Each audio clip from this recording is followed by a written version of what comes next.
আমি আল্লাহ বলে দিলাম, যারা সুদখোর আছো, তোমরা সুদের কারবার থেকে সরে এসো। আমার বান্দা সানোয়ার আমার কোরআনের আয়াতটা বলার পর কে বলেছেন, কে জোরে বলেন, কে বলেছেন? আল্লাহ। মন খারাপ হবে আমি জানি, কিন্তু আল্লাহর কোরআন থেকে দলিল দি। যদি বলেন দলিল হলো কোরআন।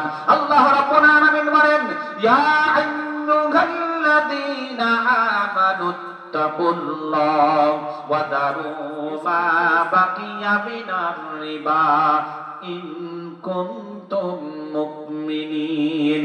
কোরআন ভালো লাগলে মোহাব্বতে বলেন আল্লাহু আকবার, আল্লাহু আকবার। আরেকটু জোরে বলেন আল্লাহু আকবার, আল্লাহু আকবার। কোরআন শরীফের পারা নাম্বার 3, সূরার নাম সূরাতুল বাকারা, আয়াত নাম্বার 278, 278 নাম্বার আয়াতে আমার আল্লাহ বলেন, ইয়া আইয়ুহাল্লাযীনা আমানুত্তাকুল্লাহ, হে ঈমানদার বান্দাগণ, তোমরা আমি আল্লাহ আমাকে ভয় করো। আল্লাহ তোমাকে অবশ্যই আমরা ভয় করি।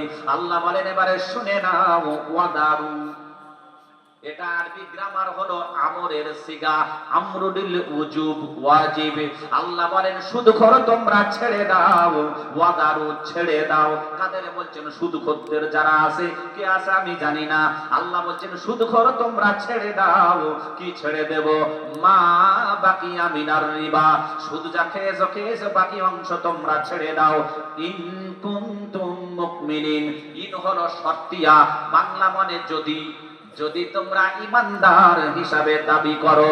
এইবার যারা ইমানদার হিসাবে দাবি করেন, সুদের কারবার থেকে যদি না সরে আসেন, যদি মনে করেন খাচ্ছি খাবো, যা আছে কপালে দেখা যাবে সকালে,